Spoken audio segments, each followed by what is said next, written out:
नमस्कार किसान भाइयों, आज के इस वीडियो में हम बात करेंगे मक्के की खेती के बारे में। मक्के के अंदर अभी क्या हो रहा है, इस मौसम में अभी लट का प्रकोप हो रहा है। लट जिसको फॉल आर्मी वर्म भी बोलते हैं, क्योंकि ये मक्का का एक प्रमुख कीट है। ये लगभग आपके मक्के की पैदावार को लगभग 60 से लेकर 70% तक नुकसान पहुंचा सकता है। जिस खेत में आपके 10 बोरी मक्का पैदा हो रही है, वहाँ पे आपके लगभग 2 या 3 बोरी पे उत्पादन ला देगा। तो इसका नियंत्रण किस प्रकार किया जाए, ये फसल की कौन सी अवस्था के ऊपर सबसे ज़्यादा अटैक करता है, कौन सी दवा का इस्तेमाल करना है, कितनी उसकी मात्रा रखनी है, कितने इसके स्प्रे करने हैं, इन सारी चीज़ों के ऊपर अपन आज इस वीडियो में बात करेंगे। लेकिन उससे पहले कुछ और बेसिक जानकारी है मक्के के बारे में, अपन उनके ऊपर भी बात करेंगे। क्योंकि किसान का मेन उद्देश्य होता है अधिक से अधिक मुनाफा, कम से कम खर्चा। अधिक से अधिक मुनाफा कम से कम खर्चे में किस प्रकार वो प्राप्त कर सकता है, कुछ मेरे पास 2-4 जो चीज़ें हैं मैं आपको बताऊंगा। आप इस वीडियो को अधिक से अधिक किसानों के पास शेयर करना जिन्होंने भी मक्का की खेती कर रखी है। तो सबसे पहली चीज़ है किसान भाइयों, मक्के की खेती में किसान क्या करता है, अच्छी कंपनी का बीज लाता है, अच्छी प्रकार से खेत तैयार करता है। लेकिन जब प्रोडक्शन आता है तो उस समय उसकी जो बाज़ार मूल्य भी उतना नहीं मिल पाता है, पैदावार भी उतनी नहीं हो पाती हैं। लगभग आप यूँ देख लो कि लगभग 50 कुंटल प्रति हेक्टेयर अपन पैदावार लें तभी उसमें थोड़ा बहुत मुनाफा है। हमारे यहाँ इस एरिया में किसानों का उत्पादन लगभग 17 से लेकर 18 कुंटल प्रति बीघा, लगभग 60 कुंटल प्रति हेक्टेयर तक ये किसान यहाँ पर पैदावार कर रहे हैं। तो इस प्रकार जब अपन कम इनपुट में अपन ज़्यादा उत्पादन लेते हैं तो ये अपने को पैसों का फ़ायदा होता है। तो इस प्रकार इन्होंने क्या किया है, इन चीज़ों के ऊपर अपन बात करेंगे। अच्छी प्रकार से खेत तैयारी करने के बाद अच्छा बीज सोइंग के लिए उपयोग किया, फिर भी अगर पैदावार कम हो रही है तो किन किन कारणों से होती है। इन्होंने इस किसान ने क्या किया है, अच्छी बीज की थैली लाई है मार्केट से, अच्छी प्रकार से खेत तैयार किया, अच्छी ट्रैक्टर से सोइंग करवाई व्यवस्थित। फिर इन्होंने क्या किया, जब फसल 25 दिन की हो गई तो अपने को एक मक्का के अंदर कीटनाशक खरपतवार नाशक का स्प्रे करना होता है। तो इन्होंने बायर कंपनी का लोडिस नामक ये खरपतवार नाशक लाई, उसका स्प्रे किया। उससे क्या हुआ, चौड़ी पत्ती वाले लगभग सारे खरपतवार ख़त्म हो गए।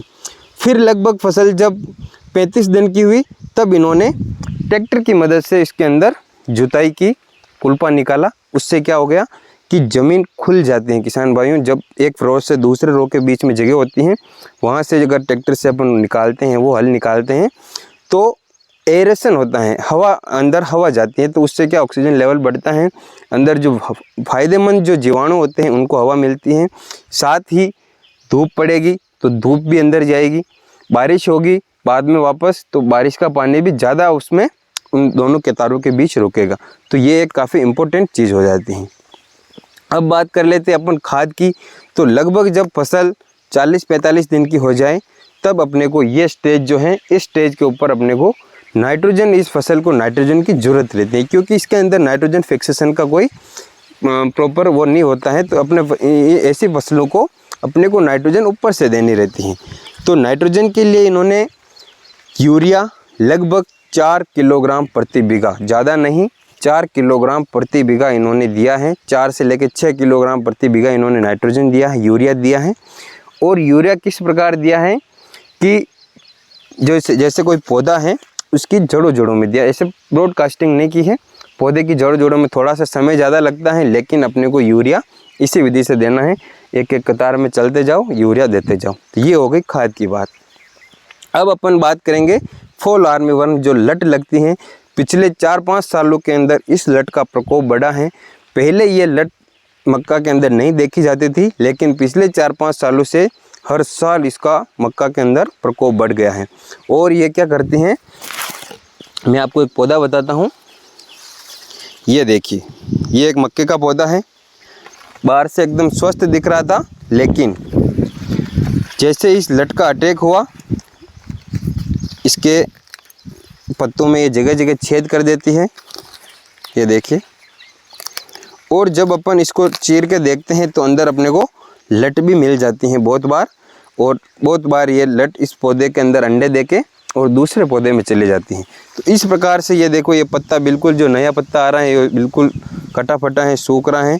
और ये जहाँ अंडे देती हैं वो सारा एरिया एकदम चिपचिपा हो जाता है, मटमैला हो जाता है, मटमैले कलर के अंडे देती हैं और बहुत ज़्यादा अंडे देती हैं। और लगभग समय पे अगर स्प्रे नहीं किया जाए तो ये लगभग 1 महीने के अंदर पूरे खेत में फैल जाएगी। अगर आप अपने खेत में घूम के देखना, लगभग 1 बीघे के खेत में शुरुआत में 4 या 5 पौधों पे ही आपको ये नज़र आएगा। फिर आप 5 दिन बाद आओगे तो लगभग 100-200 पौधे हो जाएगा। 1 महीने में तो पूरे खेत में फैल जाती है। तो पैदावार बिल्कुल 60-70% कम कर देती हैं। और क्या करती हैं, ये प्रकाश संश्लेषण नहीं होने देती। बाद में ये क्या करती हैं, जो अपने भुट्टा बनता है उस भुट्टे में भी चली जाती है, भुट्टे में छेद कर देती हैं और वहाँ पे भी दानों को खाती हैं, बिल्कुल पैदावार ख़त्म कर देती हैं। तो इसका नियंत्रण किस प्रकार किया जाए? इसका नियंत्रण अगर अपन प्राकृतिक विधि से देखें तो बहुत सारे कृषि वैज्ञानिकों ने, कृषि विभाग ने इसकी पुष्टि की है कि जब अपने फसल इस स्टेज पे हो तो अपने सूखा रेत लेना है, सूखा रेत या सूखी मिट्टी, बिल्कुल सूखी, और उस मिट्टी को लेके अगर अपन इस प्रकार से प्रेशर से अगर अपन छिड़काव करते हैं तो भी इस लट के ऊपर कंट्रोल पाया गया है, कंट्रोल देखा गया है। क्योंकि वो प्रेशर से अगर वो मिट्टी के दाने या रेत के दाने लगते हैं तो उससे इस लट को, ये लट मर जाती हैं। इसकी पुष्टि स्वयं कृषि विभाग ने की। अगर अपन ये चाहें कि अपन तो नहीं रासायनिक नियंत्रण करें तो रासायनिक नियंत्रण के लिए कुछ 4-5 तरह की दवाएं आती हैं। उनमें से कोई सी भी दवा आप लेके आओ, उन दवाओं का एक स्प्रे करें। अगर एक स्प्रे से नहीं होता कंट्रोल तो लगभग 15 दिन के अंतराल पर दूसरा स्प्रे करें, आपके 101% आपके कंट्रोल हो जाएगा। तो किसान भाइयों, पहली दवाई है साइपरमेथ्रिन 3% प्लस क्विनोलफॉल 20% EC। ये अपने को 1250 ml प्रति हेक्टेयर की दर से अपने को इस्तेमाल करना है। वापस बोल रहा हूँ, साइपरमेथ्रिन 3% प्लस क्विनोलफॉल 20% EC 1250 ml प्रति हेक्टेयर। या फिर दूसरा कॉम्बिनेशन है एसीफेट 45% प्लस साइपरमेथ्रिन 5% DF, ये भी 1250 ml प्रति हेक्टेयर ये अपने को इस्तेमाल करना है। रिपीट कर रहा हूँ, acephate 45% plus cypermethrin 5% DF 1250 ml प्रति हेक्टेयर। या फिर इस जो ये लट हैं इसका सबसे प्रभावी अगर कोई देखा गया है तो वो है इमामेक्टिन बेंजोएट, जो कि 5% SG में आता है। इसके भी अपने को 200 ग्राम प्रति हेक्टेयर, ये एक नमकीन जैसे उसमें आएगी फॉर्म में, दानेदार टाइप में, तो इसकी अपने को 200 ग्राम प्रति हेक्टेयर ये अपने को इस्तेमाल करनी है। या फिर स्पाइनोसेड 45% SC, ये अपने को मात्र 165 ml प्रति हेक्टेयर इस्तेमाल करनी है। ये सारी दवाएं आप किसी भी कंपनी की लाओ, अच्छी कंपनी की लाओ, और अपने को ये स्प्रे करना है। इसके अलावा स्पाइनोटोरम 11.7% SC, ये अपने को 250 ml प्रति हेक्टेयर लगभग 25 दिनों या 30 दिनों की जब फसल हो जाए तब अपने को छिड़काव करना है। ये सारी जो मैंने 5-6 दवाएं बताई हैं किसान भाइयों, काफ़ी अच्छी दवाएं हैं इस लट के नियंत्रण के लिए। अभी आप ये खेत देखो, काफ़ी अच्छी कंडीशन में ये मक्का है, बहुत ही शानदार है ये, और लगभग ये 45 दिन की फसल है। और इसके अंदर लट का प्रकोप था।